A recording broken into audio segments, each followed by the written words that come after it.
আসসালামু আলাইকুম। এমআর খান বিডি চ্যানেলের পক্ষ থেকে আজকের ভিডিওতে স্বাগতম। আজ 12ই মে 2025 আজকের মার্কেট আপডেট নিয়ে আপনাদের সাথে কথা বলবো আমি। আজ মার্কেটের সূচকের সামান্য পরিমাণে উন্নতি হয়েছে। আজ বাজার পর্যালোচনায় দেখা যায় সোমবার ডিএসসি প্রধান ব্যয় এক সূচক 19.28 পয়েন্ট বৃদ্ধি পেয়ে অবস্থান করছে 4921 পয়েন্টে। অপরদিকে আমরা যদি ডিএসসি 30 সূচক দেখি সেক্ষেত্রে দেখা যাবে যে ডিএসসি 30 সূচক আজ 4.95 পয়েন্ট হ্রাস পেয়ে অবস্থান করছে 1895 পয়েন্টে। যদি ডিএসসি সরিয়া সূচক দেখি সেক্ষেত্রে দেখা যাবে ডিএসসি সরিয়া সূচক আজ 1.62 পয়েন্ট বৃদ্ধি পেয়ে অবস্থান করছে 1075 পয়েন্টে। আজ ডিএসসিতে 364 কোটি 9 লাখ টাকার শেয়ার ইউনিট লেনদেন হয়েছে, যা আগের কর্মদিবসের লেনদেন ছিল 366 কোটি 6 লাখ টাকা। আজ ডিএসসিতে লেনদেন হওয়া 395টি প্রতিষ্ঠানের শেয়ার ইউনিট লেনদেন হয়েছে। এর মধ্যে দাম বেড়েছে 190টির, দাম কমেছে 160টির এবং দাম অপরিবর্তিত ছিল 46টি কোম্পানির। তো যাই হোক, আজকে 3টি সূচকের মধ্যে 2টিতে বৃদ্ধি হয়েছে, অপরদিকে একটিতে পতন হয়েছে। আজকে মার্কেটের বিনিয়োগকারীরা কিছুটা সতর্ক থেকে বিনিয়োগ করার চেষ্টা করছে, যে কারণে দেখা যাচ্ছে আজকে মার্কেটে একটি মিশ্র প্রতিক্রিয়ার ভিতরে গেছে। তবে আগামীকালকে মার্কেট সামান্য পরিমাণে ঘুরে দাঁড়াতে পারে বলে আমার মনে হয়। তো দেখা যাক কি হয়।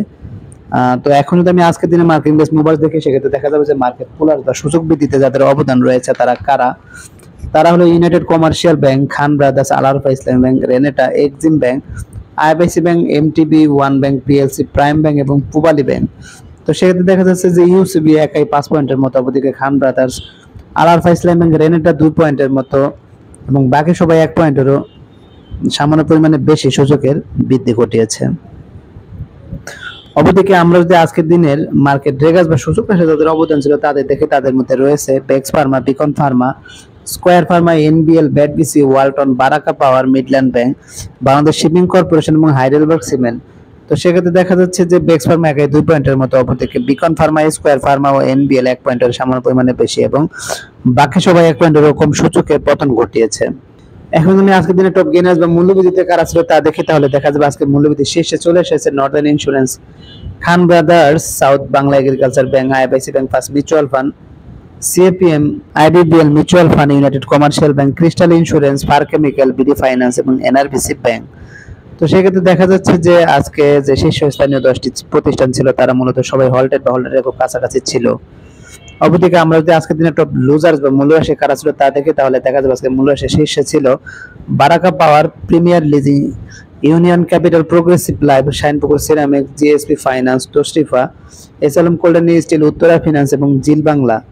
তো সেক্ষেত্রে দেখা যাচ্ছে যে বারাকা পাওয়ার ও প্রিমিয়ার লিজিং মূলত 6%-এর মতো, অপরদিকে union capital, progressive life, Shinepukur ceramic, GSP finance তারা 4%-এর মতো এবং বাকি সবাই 3%-এর মতো মূল্যের পতন ঘটেছে।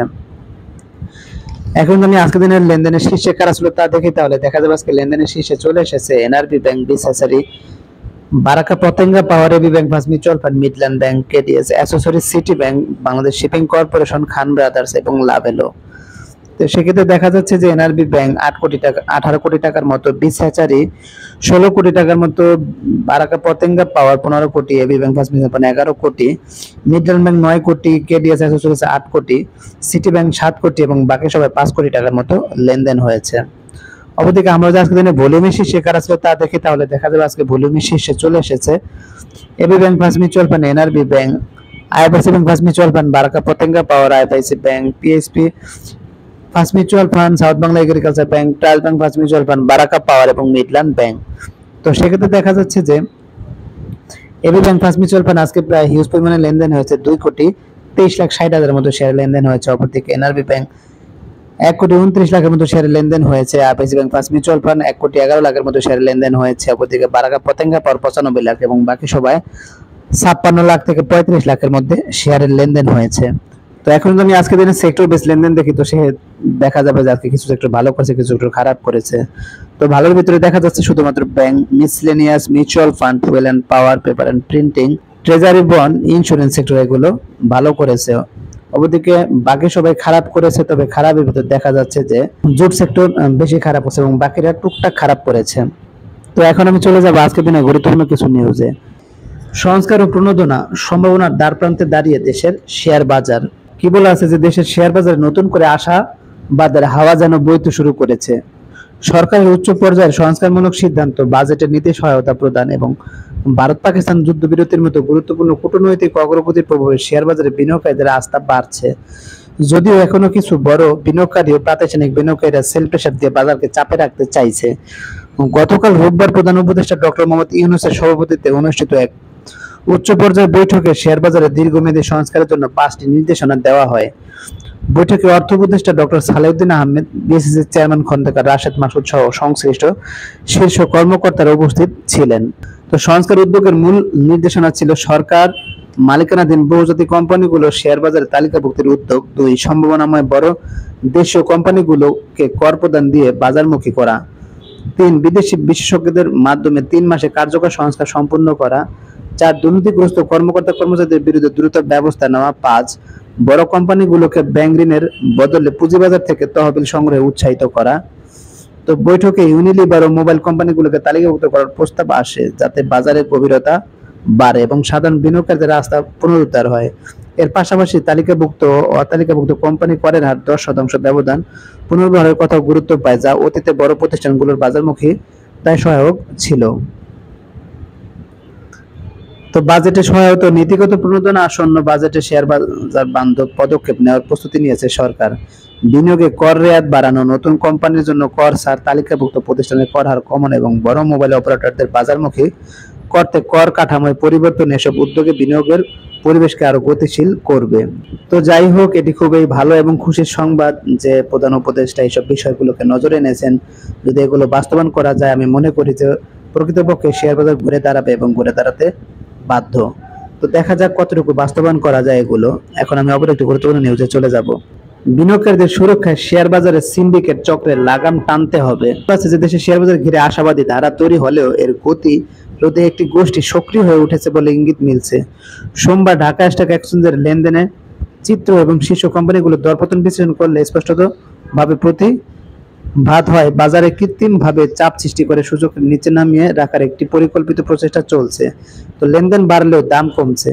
সোমবার ডিসিতে মোট 364 কোটি টাকার শেয়ার লেনদেন হয়েছে। এর মধ্যে শীর্ষ 3 কোম্পানি এনআরবি ব্যাংক, বিস হ্যাচারি ও বারাকা পতেঙ্গা পাওয়ারের লেনদেন হয়েছে 50 কোটি 43 লাখ টাকার, যা মোট লেনদেনের 13.85%। কিন্তু আশ্চর্যজনকভাবে 3 কোম্পানির বড় লেনদেনের মধ্যেও শেয়ার দর কমেছে।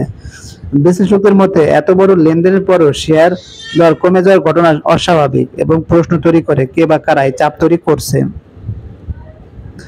সেল প্রেসার কার উদ্দেশ্য? বাজার সংশ্লিষ্ট মনে করছেন একটি প্রভাবশালী গোষ্ঠী বাজারে উত্থান ঠেকাতে উদ্দেশ্যপ্রণোদিতভাবে শেয়ার বিক্রি করে বা দাম বাড়তে দিচ্ছে না। এই কৌশলে তারা সাধারণ বিনিয়োগকারীদের মধ্যে বিভ্রান্তি ও আতঙ্ক তৈরি করছে যাতে বাজার পুঁজি আসা ব্যাহত হয় এবং বর্তমান সরকারের সংস্কারমুখী উদ্যোগ প্রশ্নবিদ্ধ হয়।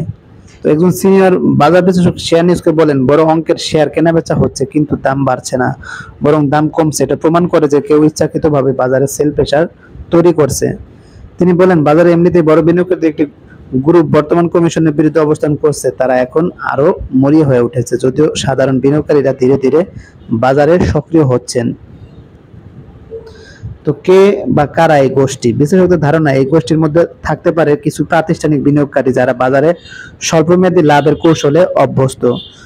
তাছাড়া বাজারে প্রভাবশালী বিস্তারকারী কিছু গ্রুপ যাদের অতীতে অনিয়মের সঙ্গে সংশ্লিষ্টতা ছিল, বা রাজনৈতিকভাবে প্রভাবিত একটি মহল যারা সরকারের অর্থনৈতিক অর্জনকে প্রশ্নবিদ্ধ করতে বাজারকে ব্যবহার করতে চায়।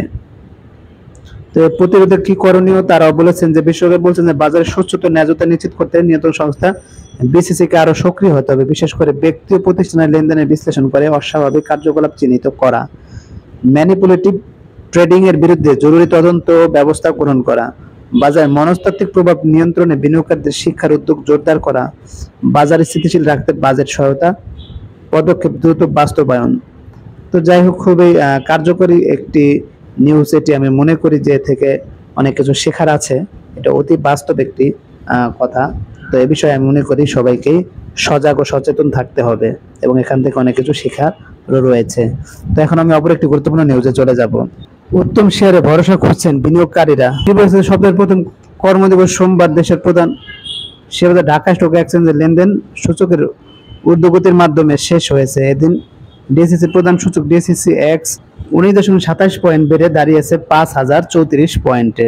মতে টানা লোকসানে পড়তে পড়তে শেয়ার বাজারের বিনিয়োগকারীরা প্রায় দিশেহারা অবস্থায় পৌঁছেছে।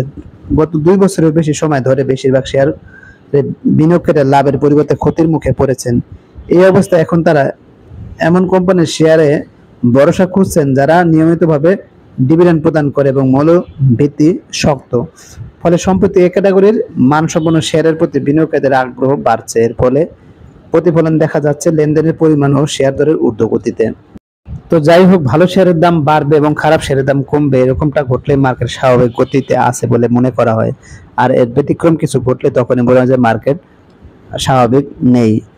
তো যাই হোক, মার্কেট একটি স্বাভাবিকভাবে আসবে এটা সবাই প্রত্যাশা করে। দেখা যাক মার্কেট কতটুকু কি হতে পারে।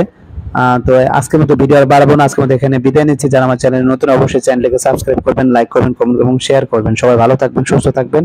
আল্লাহ হাফেজ।